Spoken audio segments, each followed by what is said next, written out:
अस्सलाम वालेकुम and welcome to fast sports. You are watching golden boot. I am your host Ali Mirza और मेरे साथ मौजूद हैं सहरियाब आफरीदी। आइए नजर डालते हैं प्रोग्राम में आज की टॉप स्टोरीज पर। जानेंगे किलियन एम्बापे की निजी जिंदगी के बारे में, क्या उतने ही कामयाब है जितने फुटबॉल करियर में, देखिए इस पर एक स्पेशल रिपोर्ट। रियल मैड्रिड और एसी मिलान के दरमियान दिलचस्प मुकाबला। फ्रेंडली मैच में रियल मैड्रिड ने फतह हासिल कर ली। प्रीमियर लीग में दूसरी पोजीशन हासिल करने वाली आर्सेनल को फ्रेंडली मैच में मैनचेस्टर यूनाइटेड के हाथों शिकस्त का सामना।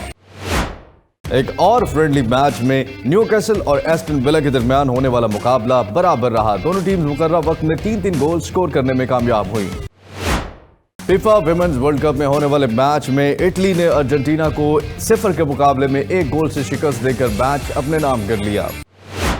फिलिपाइन और मेजबान न्यूजीलैंड के दरमियान खेले जाने वाले मैच में फिलिपाइन को फतह हासिल।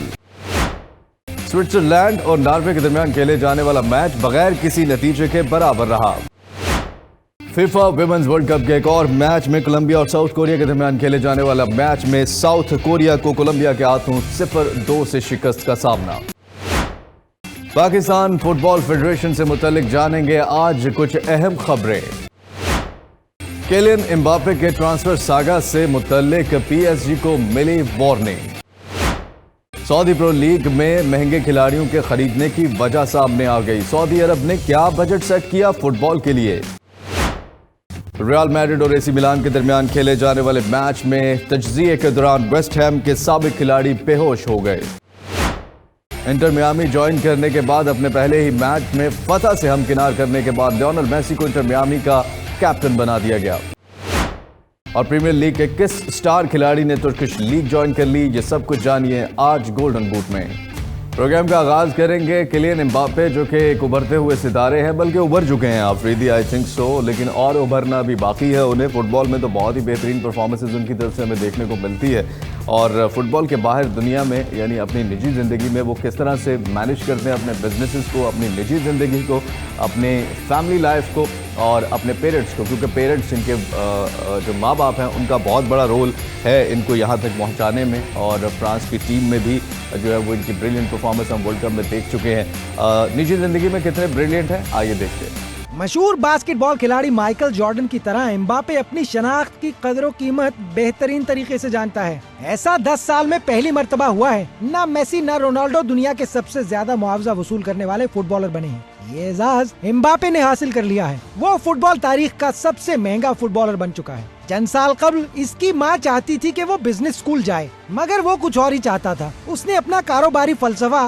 बॉन्डी की गलियों से हासिल किया। वो मशहूर और मुतासिर करने वाली शख्सियत की तालीमात से सीखा। जो सबक उसने सीखे वो शायद किसी को MBA भी नहीं सिखा सकता। 1998 फ्रांसीसी फुटबॉल के लिए एक बेहतरीन साल था। एम्बापे एक कैमरूनियन फुटबॉल कोच के यहाँ पैदा हुआ। उसकी माँ का ताल्लुक अल्जीरिया से है। उसकी माँ चाहती थी वो बांसुरी बजाना सीखे और सिर्फ फुटबॉल के बारे में ही ना सोचता रहे। उसके वालिदैन ने उसका नाम एडिसानमी रखा, जिसका मतलब ताजदार है। वो पेरिस के इलाके बॉन्डी में पला बड़ा है। फ्रांसीसी खिलाड़ी ज़ैनुद्दीन ज़िदान ने इसे रियल मैड्रिड बुलाया। इब्तदाई तौर पर एम्बापे को साइन करने में इंग्लिश और दीगर यूरोपीय क्लब्स भी दिलचस्पी रखते थे। हत्ता कि उसने चेल्सी के लिए भी एक दोस्ताना मैच खेला। वो कैरियर के आगाज ही से समझदार था। उसके कैरियर का पहला फैसला ही उसके लिए बेहतरीन साबित हुआ। उसकी फैमिली ने जान लिया था कि फुटबॉल क्लब मोनाको की जानिब से खेलकर ही वो सबसे जल्दी नेशनल टीम में जगह बना सकता है। ये तदबीर कारगर साबित हुई। एम्बापे 16 साल की उम्र में फ्रेंच चैंपियनशिप जीतने वाली टीम का हिस्सा था। 2 साल बाद वो चैंपियंस लीग का फाइनल खेलने में कामयाब हुआ। उसके बाद उसने PSG को ज्वाइन कर लिया। वो फुटबॉल की तारीख का दूसरा महंगा तरीन फुटबॉलर था। उसके बाद से इस खिलाड़ी ने मुड़कर नहीं देखा। इसकी फुटबॉल में महारत ही नहीं बल्कि इसकी कारोबारी सोच भी हैरान कुन रही है। हकीकी मायनों में एक ग्लोबल आइकन बनने के लिए आपको फुटबॉल के मैदान में और इसके बाहर भी बेहतरीन होना पड़ता है। Michael Jordan, Roger Federer, Serena Williams, ये खिलाड़ी न सिर्फ अपने अपने खेल में माहिर थे बल्कि इनका कारोबारी नजरिया भी लाजवाब था। अच्छा कारोबारी शख्स होना तभी मुमकिन है जब किसी खिलाड़ी को इसकी अपनी कदरों कीमत का अंदाजा होता है। एम्बापे की मां फायजा लेमारी ने स्टॉक कंपनी बनाई। उस स्टॉक कंपनी का नाम इसकी फैमिली मेंबर्स के नाम के पहले हरूफ से मिलकर बना है। ये एक जॉइंट स्टॉक कंपनी के तौर पर रजिस्टर है। इस कंपनी के शेयर्स की स्टॉक एक्सचेंज में खरीदो फरोख्त नहीं होती। अगर एम्बापे की वेबसाइट पर पार्टनर्स का लिंक देखा जाए तो इसमें सिर्फ 4 कंपनियां हैं, मगर इनकी मार्केट वैल्यू खातिर ख्वाह है। इसकी पार्टनर कंपनियों में नाइकी, ह्यूबोल्ट, EA स्पोर्ट्स और ओकले शामिल हैं। अगर इसका मुआवजा दीगर फुटबॉलर्स की वेबसाइट्स के साथ किया जाए तो नेमार की वेबसाइट पर 25 पार्टनर्स हैं। हॉट डॉग से लेकर ऑनलाइन पोकर तक इसके पास बहुत से पार्टनर्स हैं। तमाम फुटबॉलर्स की कारोबारी हिकमत अमली मुख्तलिफ है। एम्बापे अपनी ब्रांड वैल्यू को प्रीमियम ब्रांड्स के साथ रखने की कोशिश करता है। टेनिस स्टार रॉजर फेडरर ने भी यही हिकमत अमली अपनाई थी। अगर आप कभी कभार दिखाई दें तो मुंह मांगे दाम वसूल करना आसान हो जाता है। लंबे अरसे के लिए ये हिकमत अमली काफी कामयाब रहती है। वर्ल्ड कप 2018 के बाद 200 ब्रांड्स ने एम्बापे को अप्रोच किया। वो स्पॉन्सरशिप डील्स करना चाहते थे। एम्बापे की मां बार बार इनकार करती रही। इसमें कोई शक नहीं कि बहुत से पैसों का मामला था, मगर इसका यकीन और ईमान भी इन्हीं कमर्शियल डील से मालूम होना था। वो फास्ट फूड कंपनियों के साथ मुआहदा नहीं करना चाहता था, शराब बनाने वाली कंपनियों के साथ भी नहीं। जराये के मुताबिक इन कंपनियों के साथ शराकत दारी न करने के बावजूद इसका कारोबारी मुनाफा बेहतरीन रहा, मगर इसका PSG के साथ कारोबारी मुआहदा इसके मुकाबले में नाकाबिले यकीन हद तक ज्यादा है। उसकी कमाई का ज्यादातर हिस्सा उसकी PSG से मौसूल होने वाली आमदन से होता है, मगर एम्बापे के कारोबारी मुआहदा तय करने के हुनर को सराहे बगैर रहा नहीं जा सकता। उसने रियल मैड्रिड के साथ होने वाला महंगा तरीन मुआहदा भी मुस्तरद कर दिया था। रियल मैड्रिड दुनिया के मशहूर और महंगे तरीन फुटबॉलर्स को साइन करने की वजह से मकबूल है, मगर शायद फ्रांसीसी सदर चाहता था कि एम्बापे कुछ अरसा मजीद पेरिस में रहे। इसके इमेज राइट्स का तहफ्फुज भी बहुत जरूरी था। रियल मैड्रिड के लिए खेलने वाले खिलाड़ी अपने इमेज राइट्स का 50% अपने क्लब को देते हैं, इसीलिए क्लब इनके इमेज को कंट्रोल करने का भी इख्तियार रखता है। कोई खिलाड़ी जितनी बेहतरीन टीम के लिए खेलता है, बेहतरीन ब्रांड्स के लिए वो उतना ही पुरकशिश हो जाता है। खिलाड़ी की स्पॉन्सरशिप का 50% हासिल करने पर क्लब भी मुनाफा कमाता है। एम्बापे के वकील ने मुआहदे की नाकामी की वजह ये बताई कि वो नहीं चाहता था कि स्पोर्ट्स की दुनिया में किसी एक ही ब्रांड की वैल्यू इतनी ज्यादा हो जाए। इससे मार्केट जानिबदार हो जाती है और यकसा कारोबारी मौके मुयस्सर नहीं रहते। इस मुआहदे के मुस्तरद हो जाने से इस बारे में तो कोई शुबा नहीं रह जाता कि एम्बापे की कारोबारी हिकमत अमली सिर्फ पैसे पर मरकूज है। गेम ये नहीं है, ये इससे बढ़कर कुछ है। शायद ईमान, यकीन और उसूलों की बात है। वैसे फुटबॉल का खेल भी अब काफी हद तक बदल चुका है। जदीद दौर में खिलाड़ियों को ये हक है कि वो दीगर खिलाड़ियों को इनकी ब्रांड वैल्यू के तराजू में तोल सकें। एम्बापे के बारे में माहिरीन का कहना है कि इसके ज्यादातर फैसलों में आलमगीरियत पाई जाती है। वो अपने आज, कल और आने वाले कल के बारे में गहरी सोच रखता है। उसकी इसी खासियत की वजह से इसे अमरीकी तंजीम नेशनल बास्केटबॉल एसोसिएशन ने फुटबॉल और बास्केटबॉल के दरमियान कम्युनिकेशन ब्रिज बनने के लिए मुंतखब किया। ये दोनों खेल बहुत अरसे तक एक दूसरे से जुड़े रहे हैं। जॉर्डन ब्रांड और PSG क्लब का साथ भी काफी पुराना है। दोनों एक दूसरे को ब्रांड्स की तशहीरी मुहिम में मदद फराहम करते रहे हैं। लेब्रॉन जेम्स की लिवरपूल के मालिकाना हुकूक भी इसी बिजनेस डीलिंग से जुड़े हकायक हैं। एम्बापे ने अपनी प्रोडक्शन कंपनी भी बना ली है, मगर ऐसा करने के लिए इसने समंदर पार कहीं दूर प्रोडक्शन कंपनी को अपने साथ काम करने के लिए मुंतखब किया है। उसने अपने लिए बेहतरीन कंटेंट बनाने के लिए ज़ीब्रा वैली के नाम से कंपनी को तैयार कर रखा है। ये कंपनी उसे उसके मदाहों से सोशल मीडिया के जरिए मुखातिब होते रहने में मदद करती है। बास्केटबॉल खिलाड़ी लेब्रॉन जेम्स की स्प्रिंग हिल कंपनी भी कुछ ऐसा ही काम करती है। इस कंपनी के मकासद में शामिल है कि वो बेहतरीन फिल्म्स बनाए। इस कंपनी ने सीरिया के मुहाजिरीन की मुश्किल जिंदगी पर भी एक फिल्म बनाई है। ये कंपनी खेलों से अलहदा इसकी अलग शनाख्त बनाने की कोशिश में मसरूफ रहती है। एम्बापे भी फुटबॉलर्स के इस रिवायती इमेज से बहुत अलग है। वो ऐसा नहीं है कि फुटबॉल खेलकर अपने पैसे लेकर समुद्री जहाज पर अयाशी करने कहीं दूर निकल जाए। 15 साल की उम्र में उसे मोनाको अकेडमी में क्लास असाइनमेंट के तौर पर अपने आप को किसी मैगजीन के कवर पर डिजाइन करने को कहा गया। उसने अपने आप को टाइम्स मैगजीन के सरवर्क पर डिजाइन किया था। इस पर लिखी गई हेडलाइन के मुताबिक इसने अपने आप को एल माइस्ट्रो लिखा,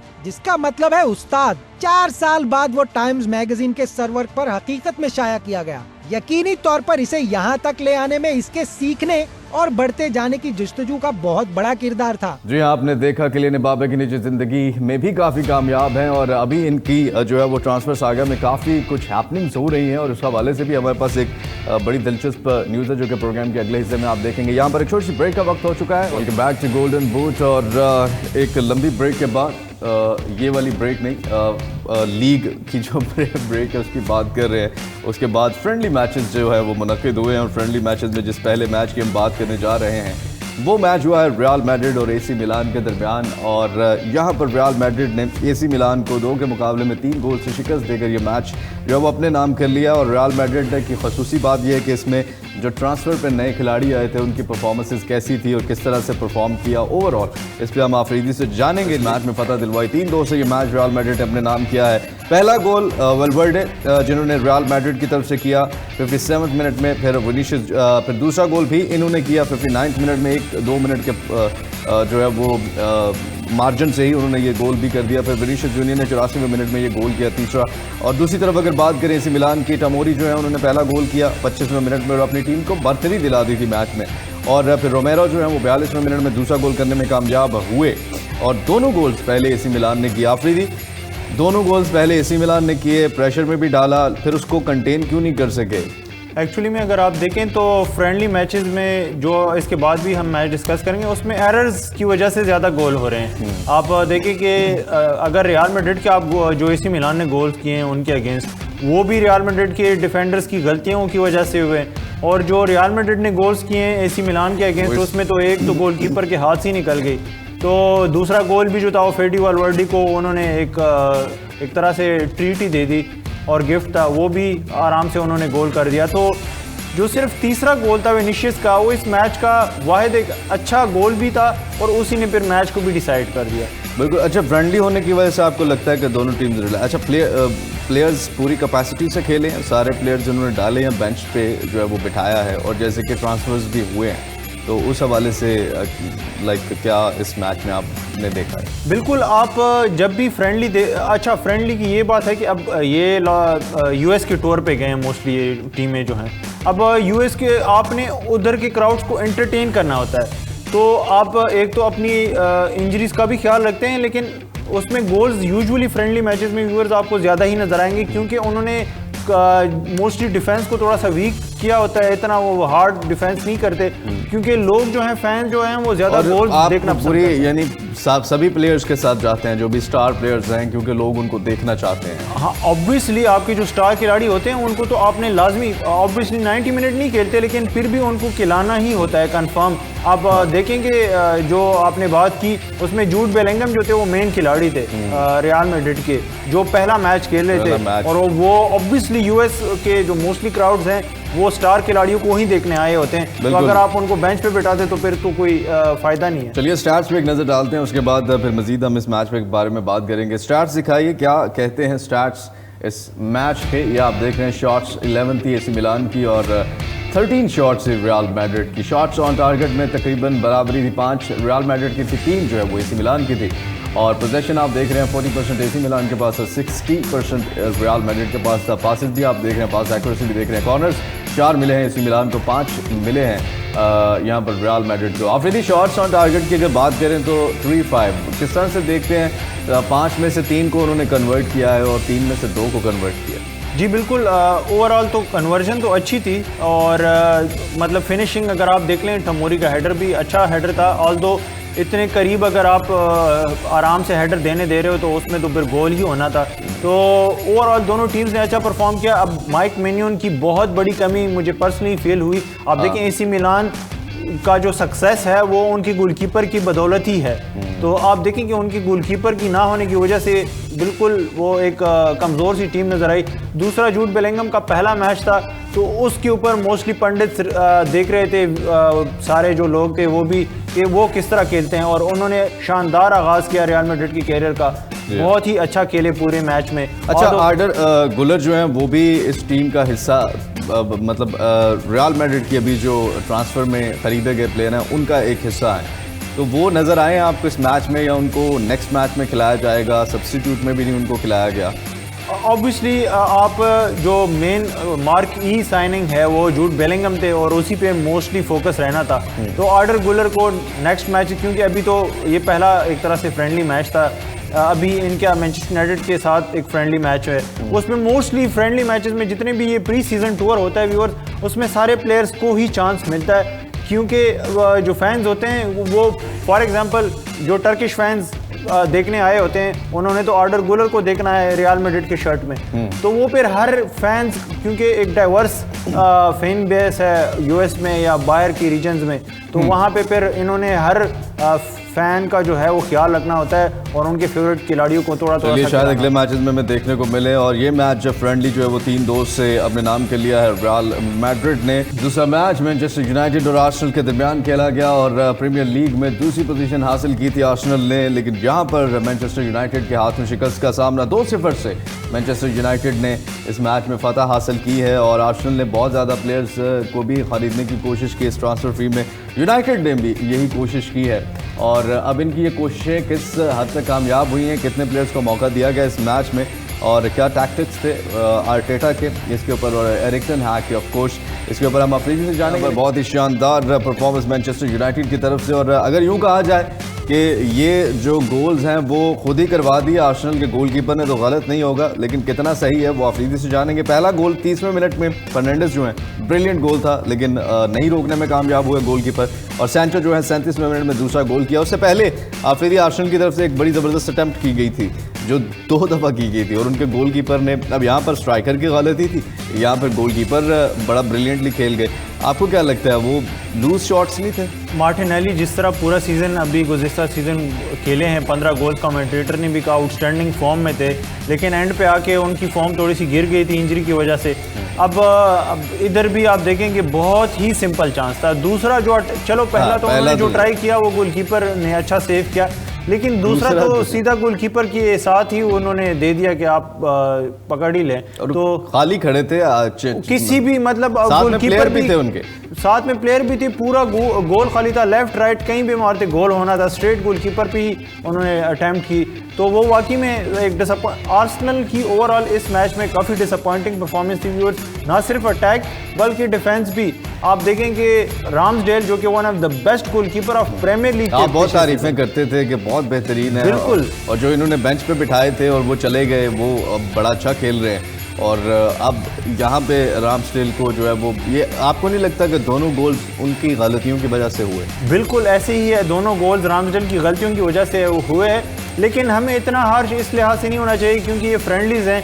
अगर इससे एक भी मैच में प्रीमियर लीग में इस तरह की गलती हो गई तो फिर बड़ा मुश्किल हो जाएगा, क्योंकि आर्सेनल जो है अभी एक मजबूत टीम बनने जा रही है। तो इस तरह की गलतियां डिफीट जो होती है चाहे फ्रेंडली में हो, आपको ऑफ कोर्स कहीं ना कहीं वो दिमाग में तो रहती है। बिल्कुल, और उसी से आप सीखते हो। और ये एक अच्छी चीज़ ये है कि चलो फ्रेंडली में ये गलतियां हो गई, इनके ऊपर अब ये काम करेंगे कि आप इजी नहीं ले सकते किसी भी चीज़ को, तो अगर आपने इजी लिया तो डैमेज कर सकते हैं। स्टैट्स पे एक नज़र डालते हैं, इस मैच के स्टैट्स क्या कहते हैं और किस टीम की तरफ से कैसा परफॉर्म किया गया। 10 शॉट्स से आप देख रहे हैं यूनाइटेड की तरफ से, जबकि 8 थे आर्सेनल की तरफ से। शॉट्स ऑन टारगेट 3 थे यूनाइटेड की तरफ से, जिसमें से 2 को उन्होंने कन्वर्ट किया, 4 जो थे वो आर्सेनल के भी थे, लेकिन गोल को स्कोर नहीं कर सके। पोजीशन भी आर्सेनल के पास ज़्यादा था, 55%, 45% यूनाइटेड के पास था। पासेस भी आप देख रहे हैं और कॉर्नर्स भी आप देख रहे हैं। आप फिर इस परफॉर्मेंस को देखते हुए एरिक टेन हैग और आर्टेटा दोनों में से कितने सेटिस्फाइड होंगे दोनों कोचेस? क्योंकि यूनाइटेड की भी परफॉर्मेंस मुझे को बहुत ज़्यादा आउटस्टैंडिंग नहीं लगी। अगर गलतियां ना करती आर्सेनल तो ये मैच जीतना उनके लिए बहुत मुश्किल होता है। बिल्कुल ऐसी ही है, लेकिन कंपैरेटिवली अगर आप दोनों का जायजा लें तो फिर एरिक टेन हैग खुश होंगे, क्योंकि उन्होंने मैग्वायर से कैप्टनसी लेके ब्रूनो फर्नांडिस को दिया और ब्रूनो फर्नांडिस ने पहले ही मैच में एज अ कैप्टन बहुत ही शानदार परफॉर्म किया है। वैसे तो वो अच्छा ही खेलते ही हैं, लेकिन वो लीडरशिप वाली क्वालिटी भी हमें नज़र आई है। तो अभी तक मैनचेस्टर यूनाइटेड ने इससे पहले भी 2 फ्रेंडलीज खेले हुए थे, तो उनमें भी शिकस्त, अभी तक एक गोल भी कंसीड नहीं किया। तो एरिक टेन हैग जो हैं वो कंपैरेटिवली बहुत खुश हैं अपने फ्रेंडली। तो व्हाट अबाउट आर्सेनल? नए खिलाड़ी खेले हैं इसमें या नहीं खिलाए, और खेले हैं तो वो परफॉर्म अभी उनको वक्त लगेगा, ये किस तरह से आप इस सिनेरियो को देखें? जी बिल्कुल, काई हावर्ट्स चेल्सी से आए हैं और बड़े प्राइस टैग के साथ, मुझे तो पर्सनली लगता है कि बड़े प्राइस टैग पे आए हैं तो उनको परफॉर्म तो करना पड़ेगा। लेकिन चलो अभी फ्रेंडलीज हैं, जेल हो रहे हैं टीम के साथ। एक आध ग्लिम्स में नज़र आया कि वो उनके पास क्वालिटी तो है, लेकिन कंसिस्टेंटली परफॉर्म करना पड़ेगा, और एक आध एरर भी हुआ उनसे। तो आप देखते हैं कि वो प्रीमियर लीग में किस तरह ये reflect कितने करते हैं। अभी फ्रेंडली मैचेस अभी और भी हैं और यहाँ ये कब तक चलेंगे और लीग्स कब से दोबारा शुरू हो रही हैं? 12 अगस्त से प्रीमियर लीग शुरू होगी और इसी तरह बाकी लीग्स भी कंपैरेटिवली साथ एक शुरू होती एक हफ्ता गैप के साथ शुरू होती है। कुछ एक हफ्ता पहले प्रीमियर लीग से शुरू होती है, लेकिन जो स्टैंडर्ड है, जो बेस एक चीज़ है, वो प्रीमियर लीग है, वो 12 अगस्त से शुरू होगी। कब तक फ्रेंडली मैचेस हैं? फ्रेंडली मैचेस ये बस यही हफ्ता हैं। कुछ जो है अब रियल मैड्रिड मैनचेस्टर यूनाइटेड का मैच होना है। Okay. आर्सेनल जो है, आर्सेनल का एक मैच रह गया है। तो मोस्टली अब फ्रेंडलीज में इनके ज़्यादा से ज़्यादा 3 से 5 मैचेस होते हैं, तो वो ख़त्म करके तो फिर अगस्त से ये वापस इंग्लैंड चले जाएंगे। चलिए जी हाँ, और एक और मैच भी हुआ है जो कि न्यूकैसल और एस्टन विला के दरमियान हुआ है और ये मुकाबला जो है वो बराबर रहा है 3-3 गोल से। ये कुछ फ्रेंडली मैचेस जो हमने आपके साथ शेयर किए। यहाँ पर एक छोटी सी ब्रेक का वक्त हुआ चाहता है। Welcome back to golden boot और यहाँ पर हमें ज्वाइन कर चुके हैं Maaz Ahmed. Thank you very much Maaz, और स्पोर्ट्स जर्नलिस्ट हैं। और आज बताइए लेटेस्ट हैपनिंग्स क्या हो रही हैं पाकिस्तान फुटबॉल में? अंडर 16 और 19 का जो है वो कल आपने बताया था, तो क्या अब शेड्यूल आ चुका है मैचेस का, ग्रुप्स का? जी एग्जैक्टली, अंडर 16 का भी और अंडर 19 का भी उन्होंने स्केड्यूल, अभी अंडर 19 का स्केड्यूल अनाउंस नहीं किया क्योंकि वो टूर्नामेंट जो है वो अंडर 16 के टूर्नामेंट के बाद होगा। अच्छा, फर्स्ट को पाकिस्तान पहला मैच मेज़बान भूटान के चलिए खिलाफ पहले खेलेगा। ग्रुप्स पे एक नज़र डालते हैं। और यहाँ आप देख रहे हैं अंडर 16 चैंपियनशिप भूटान में 1 सितंबर से 10 सितंबर तक खेली जाएगी और India, Nepal, Bangladesh group A में है। ग्रुप बी में भूटान, मालदीव और पाकिस्तान जो है वो पार्टिसिपेट कर रहे हैं। और अंडर 19 का भी देखते हैं ग्रुप स्टेज क्या है। और ग्रुप स्टेज में आप देख रहे हैं ग्रुप में ए में नेपाल, मालदीव, पाकिस्तान और group B India, Bhutan, Bangladesh. ये भी सेम ही है, सिर्फ ग्रुप्स के नेम चेंज किए हैं। और ये अंडर 19 का है, इनका भी ग्रुप आ चुका है। किस तरह से देखते हैं पाकिस्तान का ग्रुप? अंडर 16 में अगर आप बात करें तो अंडर 16 में ऑब्वियसली कंडीशन मुख्तलिफ होंगी क्योंकि वो डिफरेंट कंट्री में हो रहा है। और जो अंडर 19 है वो काठमांडू में हो रहा है, नेपाल में हो रहा है। टीम हमारी तैयार है 16 की, ऐसे खिलाड़ी चुने गए हैं यहाँ अभी तक प्लेइंग 11 जो भी अनाउंस खिलाड़ी नहीं गए। की गई, लेकिन लाइक आई सेड तरबियती कैंप जो है वो बहुत पहले का जारी है। कितने खिलाड़ी गए हैं यहाँ से और जो टोटल लोग हैं वो कितने हैं? कोई इन्फॉर्मेशन है आपके पास? जो अभी मुमकिन खिलाड़ी जाते हैं यूजुअली वो 20 से 22 जाते हैं। और ठीक। अभी उनका अनाउंस नहीं किया उन्होंने कि ट्रेनिंग कैंप में से उन्होंने किन लोगों को सिलेक्ट किया है। ठीक है। दूसरी बात ये है कि पाकिस्तान को अगर इंडिया के साथ लोग देखना चाहते हैं एक बार अंडर 16 लेवल पर भी, तो डेफिनेटली लेकिन अपने इससे दोनों पहले मैचेस भी में तो कुछ रिकॉर्ड अच्छे नहीं रहे पाकिस्तान के साथ। अंडर 16 के होम मैचेस उसमें इंडिया के अगेंस्ट खेले हैं ये मैचेस, लेकिन रिजल्ट्स वैसे नहीं है। इसमें क्या आपको कहाँ पर डिफरेंस नज़र आता है? क्या इंडिया की जो फेडरेशन है या उनकी तैयारी ज़्यादा है या उनके पास टैलेंट ज़्यादा है हमारे से? आपको क्या लूप होल्स नज़र आते हैं? एक अगर आपने मुवाजना करना है ना तो इसके तकाबली जायजे में सबसे पहले आप ये देखें कि उन्होंने फुटबॉल क्रिकेट की तरह हमसे पहले इस्टेब्लिश कर ली है। उनमें एक इंफ्रास्ट्रक्चर है और अगर अब वो 5 साल बाद या 10 साल मंसूबा है, 5 साल मंसूबा भी होता है किसी भी खेल को इस्टेब्लिश करने के लिए, तो ये आई थिंक 5 साल is quite a sufficient amount of time जिसमें आप इतने प्लेयर्स प्रोड्यूस कर सकते हैं कि वो किसी भी इंटरनेशनल टूर्नामेंट में जाके अपना लोहा मनवा सकें।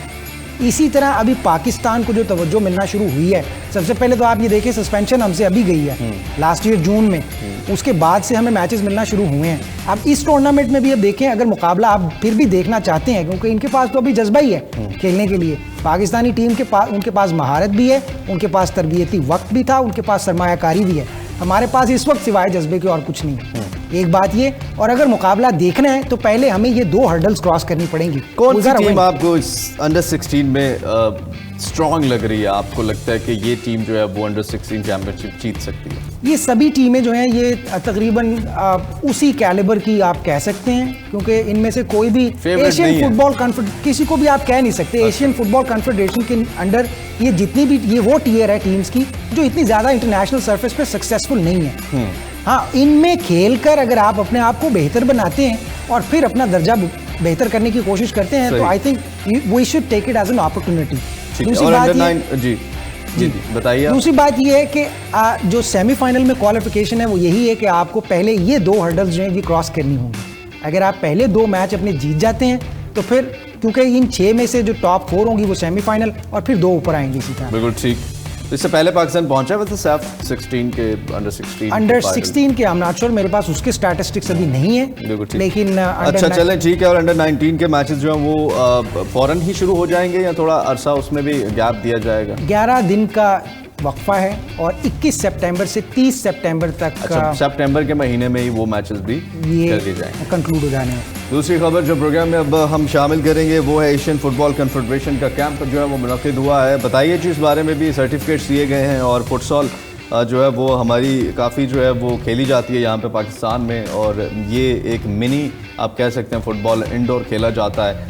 क्या अपडेट्स हैं इस हवाले से आपके पास? जी एग्जैक्टली, ये एशियन फुटबॉल कॉन्फेडरेशन ने एक तरबियती कैंप लगाया था और ट्रेनिंग कहाँ पे लगा था? लाहौर में?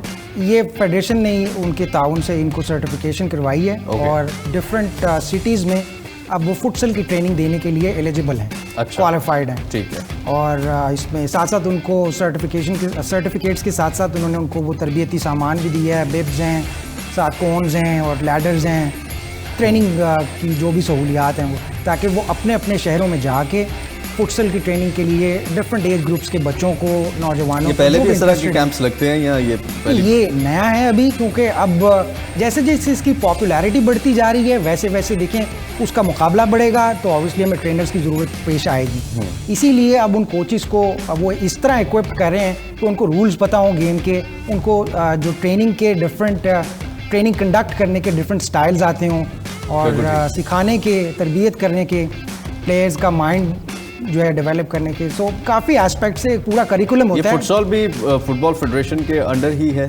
फुटबॉल के एग्जैक्टली जितने मुकाबले आएंगे ये पाकिस्तान फुटबॉल फेडरेशन और एशियन फुटबॉल कॉन्फेडरेशन के ज़ेर एहतमाम ही इनके मुकाबले होंगे। बिल्कुल। तो पाकिस्तान इससे पहले पार्टिसिपेट कर चुका है वैसे फुटसॉल की हमारी टीम है किसी इवेंट में? जी हाँ, प्राइवेट भी है और पाकिस्तान फुटबॉल फेडरेशन से इल्हाक शुदा भी इनके मुकाबले होते रहे हैं और मुख्तलिफ ममालिक में भी काफ़ी। नेशनल टीम हमारी है फुटसॉल? नेशनल टीम को अभी इंटरनेशनली कम्पीट करने के लिए तो कोई मौका I am not really sure. लेकिन अब इसमें भी प्लेयर्स हमारे जो दूसरे फुटबॉल के हैं, रेगुलर फुटबॉल के, उसके प्लेयर्स भी खेलते हैं फुटसॉल में या अलग टीम है इसकी? अभी ऐसा कोई वाकया सामने तो नहीं आया, लेकिन ऑब्वियसली अपॉर्चुनिटी है। पिछले दिनों सुनने में एक ऐसी बात आई भी थी, मेरे ये अपने रिसोर्सेज ने मुझे बताई है कि जो प्लेयर्स हैं वो फुटसॉल में भी खेलते हुए देखे। मुमकिन है, मेरे नॉलेज में नहीं है, it's not to my knowledge. मगर ऐसा वैसे कोई रूल्स कहते हैं कि नहीं खेल सकते, या ऑफ कोर्स अगर रूल्स नहीं थे तो तभी वो खेले? वो रूल्स इस तरह हो सकते हैं कि अगर वो किसी क्लब के साथ कॉन्ट्रैक्ट पे हैं या उनको वो कॉन्ट्रैक्चुअल ऑब्लिगेशन अलाउ नहीं कर रही तो फिर डेफिनेटली वो नहीं खेल सकते। लेकिन अगर वो किसी कॉन्ट्रैक्चुअल फुटबॉल में हमारे जो व्यूवर्स देख रहे हैं, बच्चे जो पार्टिसिपेट करना चाहते हैं या हिस्सा लेना चाहते हैं, अब जैसा ये एक बड़ी अच्छी अपॉर्चुनिटी आई है कि जो है वो सर्टिफिकेट्स दिए गए और ट्रेनर्स उनके शहरों में आप मौजूद होंगे, तो आप क्या रिकमेंड करते हैं, कैसे वो पार्टिसिपेट कर सकते हैं, कैसे ज्वाइन कर सकते हैं किसी क्लब को? क्लब बेस्ड सबसे पहले उनको ज्वाइन करना होगा, वो पैरामीटर्स क्या हैं? एग्जैक्टली, आपको सबसे पहले तो आप अगर ज्वाइन करना चाहते हैं तो किसी मकामी क्लब से रब्ता करें, वहाँ पर तरबियत का आगाज़ करें और फिर जब उनकी टीम बनेगी ऑब्वियसली आप अच्छा परफॉर्म करेंगे तो यू गेट ऑन बोर्ड। चलिए, बिल्कुल ठीक। और इसके बाद जो है वो ईसा सुलेमान के बारे में आपसे जानना चाहेंगे। पाकिस्तान के ये प्लेयर हैं और रिप्रेजेंट भी कर चुके हैं पाकिस्तान को व्यूवर्स, और ईसा सुलेमान जो है वो अब आज़रबाईजान की जो टॉप लीग है, प्रीमियर लीग, उसमें नज़र आएंगे और आप देख भी रहे हैं स्क्रीन पे ईसा सुलेमान को। बताइए ईसा सुलेमान पाकिस्तान के लिए कब खेले हैं और अब जो है वो क्लब लेवल पे आज़रबाईजान को उन्होंने चूज़ किया है, क्या इसके अलावा भी ऑफर्स थी या सिर्फ आज़रबाईजान से थी? ये पहले खिलाड़ी हैं जिन्होंने सेंट्रल एशियन कंट्री की किसी लीग को ज्वाइन किया है। आज़रबाईजान प्रीमियर लीग में गए हैं ये। पाकिस्तान के पहले खिलाड़ी हैं एशिया के? पाकिस्तान के पहले, ठीक है। पाकिस्तान की जानिब से आज़रबाईजान गए हैं और आज़रबाईजान की लीग इतनी पॉपुलर नहीं है बट वो गेटिंग देयर, जिस लेवल को हमने अचीव करना है। क्योंकि अगर आप देखें तो एशियन फुटबॉल कॉन्फेडरेशन के ज़ेर एहतमाम एशिया में बहुत बड़ी बड़ी लीग्स भी आती हैं। अगर आप देखें सेंट्रल एशिया में तो रूस भी आ जाता है, रशिया की भी, रशियन लीग में से भी बहुत बहुत बड़े खिलाड़ी रशियन लीग्स में भी कम्पीट करते रहे हैं। There was a time, there used to be a time. उसके बाद अगर आप देखें तो वेस्ट एशियन कंट्रीज़ में सऊदी प्रो लीग आ जाती है। फिर अगर आप ईस्ट एशियन में जाएँ तो चाइनीज़ लीग भी है, जापानीज़ भी है। अब इनके दर्जात हैं, ऑब्वियसली कोई टॉप टियर में आती है। अब जितनी सरमायाकारी सऊदी लीग में हो रही है तो सऊदी लीग को आप कंसिडर कर सकते हैं कि वो टॉप टीयर में आएगी। जी हाँ, बिल्कुल। और सऊदी अरब जो है उनके हवाले से हमारे पास न्यूज़ भी है, कितना उन्होंने मेगा बजट जो है इसके लिए लगाया, वो हम अगले सेगमेंट में व्यूवर्स आपके साथ शेयर करेंगे। तो आपका कहना है कि वी आर गेटिंग देयर, और ईसा सुलेमान वो पहली कड़ी हैं, ये अभी करंटली खेल रहे हैं पाकिस्तान के लिए भी। जी, वो पाकिस्तान को रिप्रेजेंट करते हैं। अभी जो रिसेंटली हमने मैचेस देखे भी हैं उनमें कीनिया और मॉरिशस में जो 4 नेशन टूर्नामेंट हुआ है उसमें इन्होंने पाकिस्तान की नुमाइंदगी की है। और he is going to be somebody के हमारे youngster can look up to. और अगर किसी ने अपना रास्ता बनाना है तो ये खिलाड़ी जो हैं ये मशाल राह हैं, इनको ही फॉलो करते हुए वो डिफरेंट लीग्स में। और आप ये देखें ये एस्टन विला की एकेडमी से तरबियत याफ्ता हैं, ये अच्छा। इनका इंटरनेशनल एक्सपोजर है।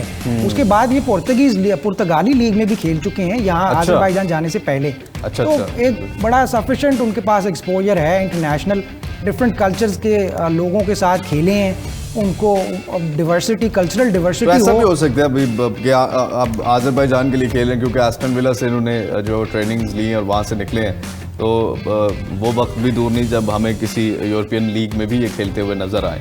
मोस्ट प्रोबेबली मेरी भी यही दुआ है कि पाकिस्तानी खिलाड़ियों का नाम इसी तरह बनेगा। मैंने तो यही कहा कि एशियन फुटबॉल कॉन्फेडरेशन के ज़ेरे तमाम पाकिस्तानी खिलाड़ियों के लिए there is a huge potential market. चलिए, अच्छी न्यूज़ है ये तो कि हमें ये खेलते हुए वहाँ पे नज़र आएंगे और अपनी नेशनल टीम में भी खेलते हुए नज़र आएंगे। एक और खिलाड़ी हैं जो कि वेस्ट ब्रोमोविच के लिए खेलती हैं, इंग्लिश क्लब के लिए, और ये पाकिस्तान की खिलाड़ी बन सकती हैं। मरियम महमूद की मैं बात कर रहा हूँ और इनको पाकिस्तान फुटबॉल फेडरेशन जो है उन्होंने रीच किया है और उन्होंने कहा कि आप हमारे लिए खेलिए। कैसे ये पता चला इस प्लेयर का और कैसे फेडरेशन ने रीच किया है और अब इनका क्या जवाब है उस सवाल के ऊपर कि आप हमारे लिए खेलिए?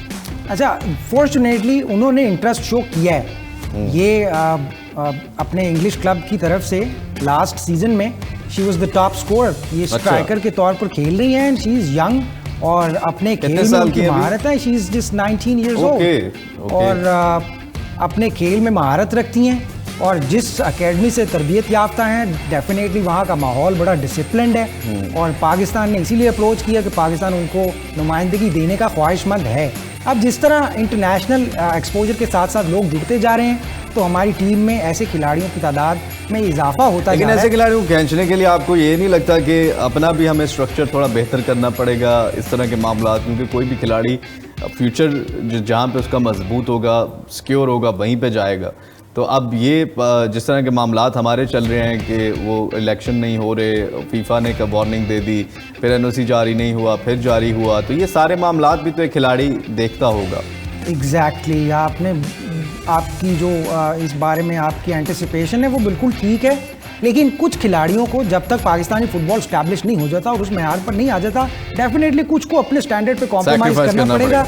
कुछ स्टैंडर्ड्स को आपको जाने देना पड़ेगा कि यार यहाँ पर मेरा कल्चर और ये स्टैंडर्ड और ये ट्रेडिशंस हैं, इन पे कॉम्प्रोमाइज़ में से बन सकते हैं ये खिलाड़ी के जिन्होंने आके पाकिस्तान की फुटबॉल को उस लेवल पर और बाद में जितने मर्जी स्टार्स आ जाएं, लेकिन उन प्लेयर से आप कभी कम्पीट नहीं कर सकते जो पायनियर्स होते हैं, जो कीमत पर कॉम्प्रोमाइज़ नहीं हो सकेगा। एग्जैक्टली। लेकिन ये बड़ी गुड न्यूज़ है, इनकी तरफ से हाँ आया फिर जवाब, इनकी तरफ से एफर्मेशन है और वो वेरी होपफुल कि जब भी इनका जो कॉन्ट्रैक्चुअल ऑब्लिगेशन है वेस्ट ब्रोमविच के साथ खत्म हो उसके बाद वो उसमें अगर इनको वो एनओसी भी मिलता है, इनको कोई नो ऑब्जेक्शन वहाँ से जारी हो जाता है पाकिस्तान की इंटरनेशनल रिप्रेजेंटेशन के लिए, बिल्कुल ठीक, क्लब के लिए भी और पाकिस्तान के लिए भी खेलते हैं। That will be the best of both world for us. चलिए, ये बड़ी ज़बरदस्त न्यूज़ आपने बताई है, बहुत शुक्रिया माज। आपको दोबारा भी हम दावत देंगे और आपसे मज़ीद जो है वो इनसाइड स्टोरीज़ पूछेंगे पाकिस्तान फुटबॉल के हवाले से, और मकसद यही है फास्ट स्पोर्ट्स का और हमारा कि हमारी जो फुटबॉल है उसको भी लाइमलाइट मिले और हमारे प्लेयर्स को भी वो लाइमलाइट मिले, और अंदर जो खबरें हैं, जो भी हमारा तनकीद करने का मकसद भी यही होता है बेहतरी के लिए, ताकि कोई वो मयार सेट हो जाए, वो चीज़ें सेट हो जाएं जिससे हमारे आपस के मसाइल और इख्तलाफात, और ये इख्तलाफात ख़त्म होते नहीं हैं, ये रहते ही हैं ये, लेकिन कभी ज़्यादा हो जाते हैं तो कम रहें तो वो बेहतरी है, उससे ही चीज़ें बेहतर हो सकती हैं। बहुत शुक्रिया माज वंस अगेन। यहाँ पे एक छोटी सी ब्रेक का वक्त हुआ चाहता है। Welcome back to golden boot program में शामिल करेंगे कुछ ट्वीट्स, क्या खबरें हैं फुटबॉल की दुनिया से लेटेस्ट आपके साथ शेयर करते हैं। पहली दिखाइए जी, सबसे पहले हम आपको बताएंगे किलियन एम्बापे के ऊपर किस्मत की देवी मेहरबान है। After September 1 Kylian Mbappe will have the opportunity to sue PSG if he remains excluded from the group. अच्छा, इनको नहीं खिलाया जा रहा, इनके बारे में हम तकरीबन हर शो में बताते हैं कि कुछ ना कुछ हो जाता है। तो अब कल जो है वो जिस तरह हमने बताया था किलियन एम्बापे को ये टीम के साथ नहीं लेके गए, जो फ्रेंडली मैचेस हैं उनमें नहीं खिलाया जाएगा। बात वही है इनके आने जाने की, जो ट्रांसफ़र के इश्यूज चल रहे हैं। क्या ओवरऑल सिनेरियो है, ज़रा खुलकर बताएं। आप ये सू कर सकते हैं, ये क्या धमकी दी गई है और किसकी तरफ से दी गई है PSG को? असल में अभी जापान के प्री सीज़न टूर पे गई थी और इनको एक्सक्लूड कर दिया था, ये इनको नहीं लेके गए। हालांकि इनका जो अल नसर के साथ अभी मैच होना था आज ही, तो उसको प्रमोट ही इस लिहाज से किया गया था उधर जापान में कि रोनाल्डो और एम्बापे का मैच होगा, और वो जो है वो तो अब हो नहीं पाएगा। तो दूसरा ये कि अब क्योंकि जब उन्होंने एक्सक्लूड कर दिया तो बहुत सारे रूमर्स ऐसे चल रहे हैं जो फ्रांस में कि PSG जो है, अगर किलियन एम्बापे अपने ज़िद पे अड़े रहे और इन्होंने ट्रांसफ़र नहीं किया किसी क्लब में, किसी और क्लब में नहीं गए और फ्री में फिर अगले सीज़न चले गए PSG से, यानी 1 साल इधर ही रहेंगे। हाँ, मतलब अगर वो 1 सितंबर तक विंडो होती है ना, 1 सितंबर तक ये किसी भी क्लब में जा सकते हैं, उसके बाद तो विंडो बंद हो जाती है, तो फिर ट्रांसफ़र नहीं हो सकता। तो अगर तब तक गए तो सही है, अगर नहीं गए तो PSG ने एक तरह से इंटरनली धमकी दी है कि हम आपको खिलाएंगे ही नहीं, पूरा 1 साल नहीं खिलाएंगे। तो ना खेलें, पैसे लेते रहे अपनी सैलरी। बहुत बड़ा कैरियर डैमेज है, आप पूरा 1 साल नहीं खेलते तो फिर तो वो बाहर जाके अपनी ट्रेनिंग और बाकी मैचेस खेलते रहे। लेकिन जो प्रैक्टिकली एक मैच में और एक एनवायरनमेंट में खेलने का जो इम्पैक्ट होता है वो तो आप ट्रेनिंग से तो नहीं हासिल कर सकते। बिल्कुल होता है। और अब क्या है उस पर, क्योंकि अभी तक किलियन एम्बापे की तरफ से कोई बम नहीं फोड़ा गया, अभी तक कोई जवाब उन्होंने नहीं दिया। अच्छा, जो सबसे इंपॉर्टेंट चीज़ है यहाँ पे, 2 स्टेक होल्डर जो बहुत ही कीमती हैं इसमें, वो है एक किलियन एम्बापे और एक है रियल मैड्रिड, और दोनों जो हैं उन्होंने बिल्कुल चुप तानी हुई है, बिल्कुल खामोशी इख्तियार की हुई है। अभी तक सिर्फ PSG के ही आ रहे हैं, सिर्फ PSG की ही आ रहे हैं, और उनका जो बॉम्ब पे नजर आ रहे हैं। आपको यहाँ लगता है कि वो तैयारी कर रहे हैं कि हम एक ही शॉट खेलेंगे और स्टेडियम के बाहर? जैसे मैंने कल कहा था व्यूअर्स, तो मुझे लगता है वो एक ही शॉट खेलेंगे। और अगर देखा भी जाए, आप मुझे बता रहे थे रियल मैड्रिड जो है वो भी काफ़ी अरसे से बड़े खिलाड़ी नहीं खरीद रही थी और पैसे बचा रही थी किसी एक सुपरस्टार को खरीदने के लिए, तो आपको लगता है कि इस पोजीशन पे है वो कि PSG को, वो अब 200 की उन्होंने कहा था, 200 मिलियन की। और व्यूअर्स रिमाइंड आपको करवा दें कि सऊदी प्रो लीग भी इसमें आ चुका है। अल हिलाल जो है उन्होंने 300 मिलियन की ऑफ़र की थी PSG को। अफरीदी, अब ये भी कहानी सामने है। अच्छा, अल हिलाल की थोड़ी सी और अपडेट्स आई हैं कि वो क्लब को तो 300 मिलियन दे रही है जो रिकॉर्ड होगा PSG को, लेकिन अभी रिपोर्टेड सैलरी जो आ रही है वो है कि उनको 1 साल के 600 मिलियन यूरोज मिलेंगे किलियन एम्बापे को। रोनाल्डो को 200 मिलियन है और उनको ये तो 600। मेसी से भी ज्यादा नहीं हो गए? मेसी से 500 की ऑफर हुई थी। जी बिल्कुल, और काफी एक रिप्यूटेड इदारे ने अभी आपको नहीं लगता ये खिलाड़ी को खराब करने के लिए भी चीज होती है? मतलब आप, आई डोंट थिंक सो कि इतना डिजर्व वो करते हैं। इतना डिजर्व एक प्लेयर इतना डिजर्व नहीं करता। आप सिर्फ अपनी लीग को शानदार बनाने के लिए स्टार, लेकिन उसके करियर पे और उसकी पर्सनल जिंदगी और वो तो काफी डैमेजिंग नहीं होता?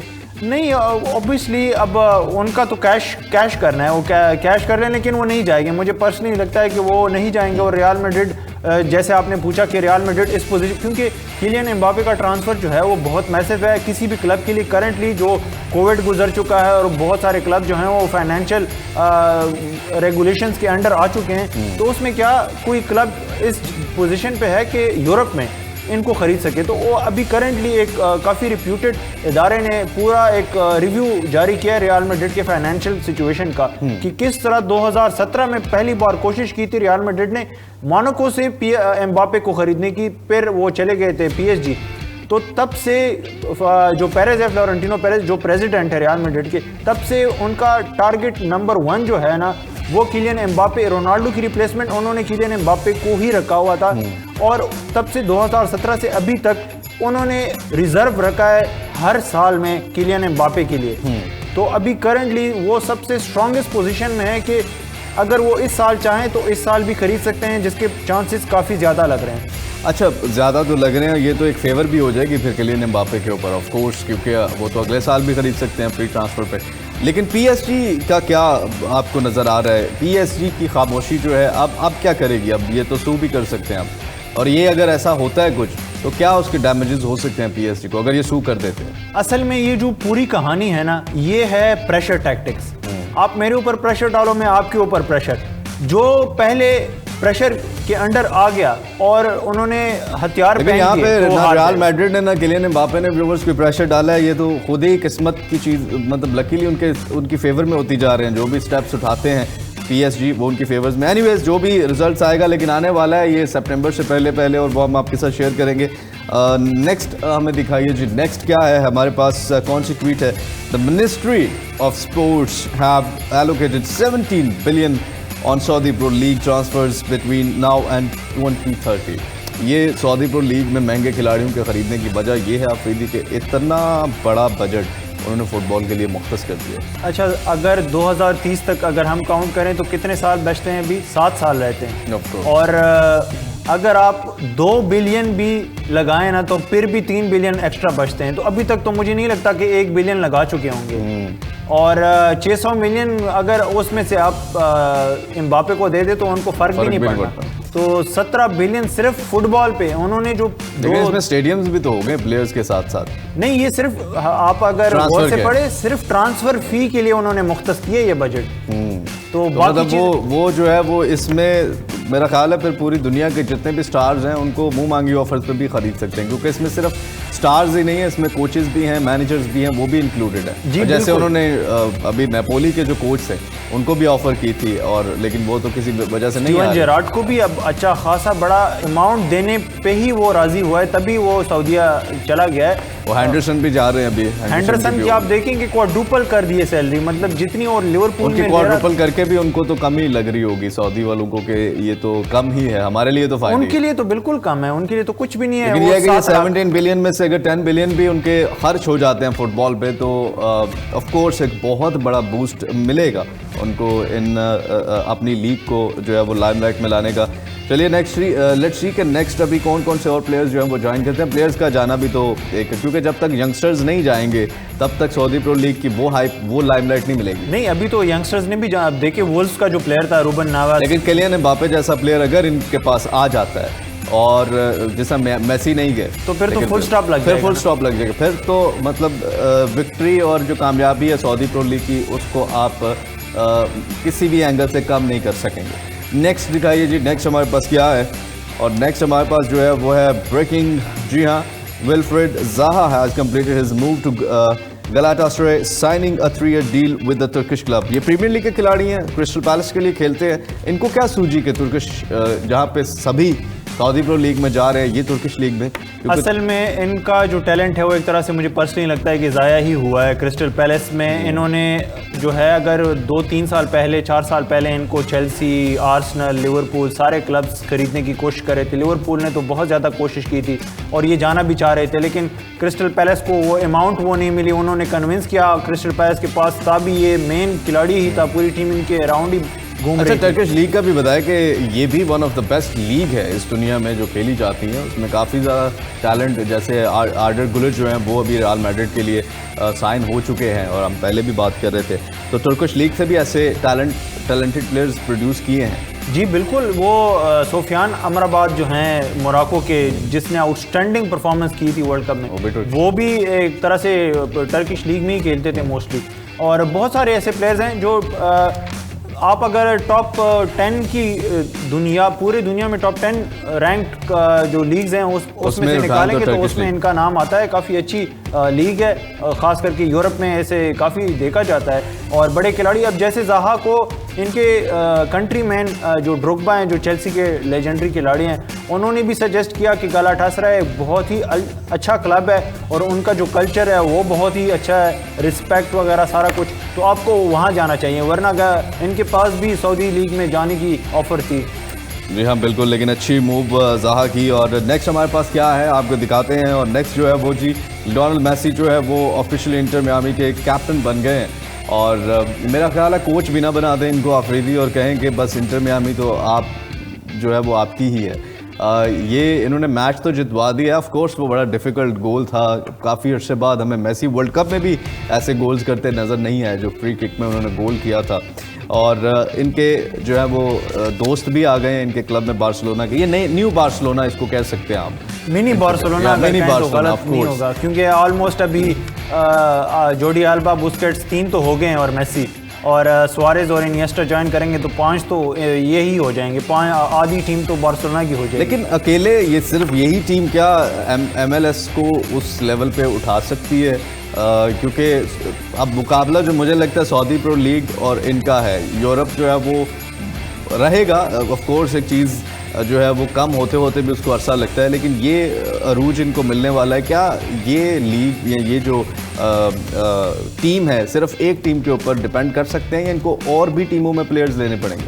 ऑब्वियसली इसमें कोई शक नहीं है, आपने काफ़ी वैलिड पॉइंट रेज किया है कि सिर्फ एक खिलाड़ी से आप पूरी लीग को नहीं उठा सकते। जिस तरह रोनाल्डो गए, बेशक उन्होंने लाइमलाइट दी है, न्यूज़ में आती है, लेकिन सिर्फ अल नसर आती थी, किसी को अल इत्तेफाक, अल इत्तेहाद, अल अहली और इवन अल हिलाल का भी इतना, बस मेसी की ट्रांसफ़र की वजह से अल हिलाल थोड़ा सा लाइमलाइट में आ गई थी, वरना बाकी का ना न्यूज़ में आते थे और ना कोई पता था।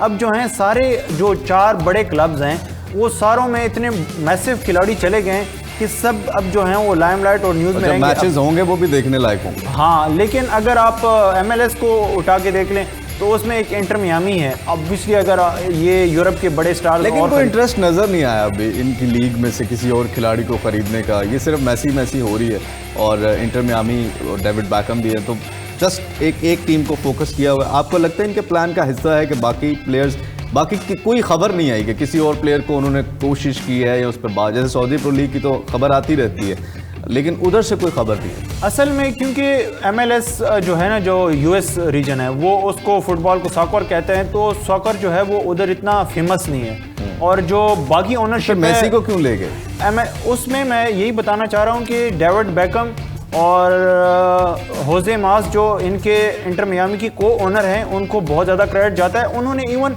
ये सारी जो लीग के बाकी क्लब्स के ओनर्स हैं उनको बिठा के ये कहा कि हमें अपनी लीग उठानी चाहिए, एक एवरेज लीग है, इससे हमें कोई फ़ायदा नहीं मिलना जब तक हम अपनी लीग को नहीं उठाएंगे, बड़े खिलाड़ी नहीं लेके आएंगे।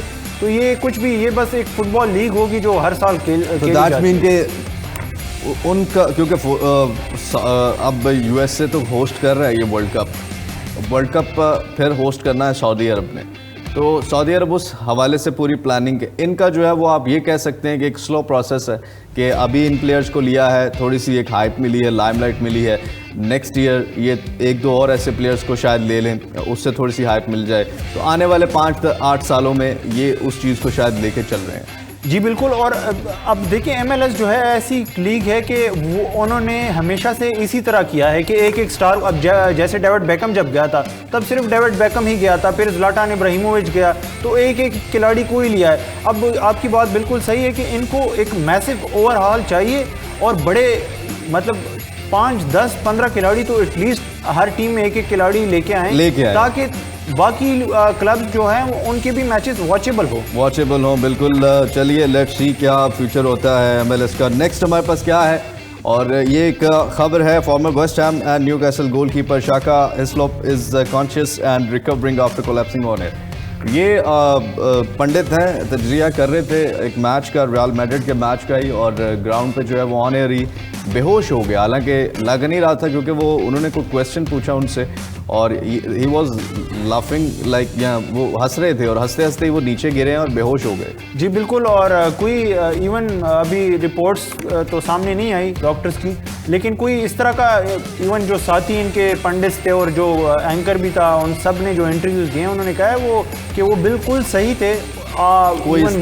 विजुअल्स में भी आप देख सकते हैं कि वो बिल्कुल नॉर्मल हालात में उन्होंने क्वेश्चन पूछा और जवाब पे हंस भी रहे थे और एकदम से जो है वो अनकॉन्शियस होके गिर गए।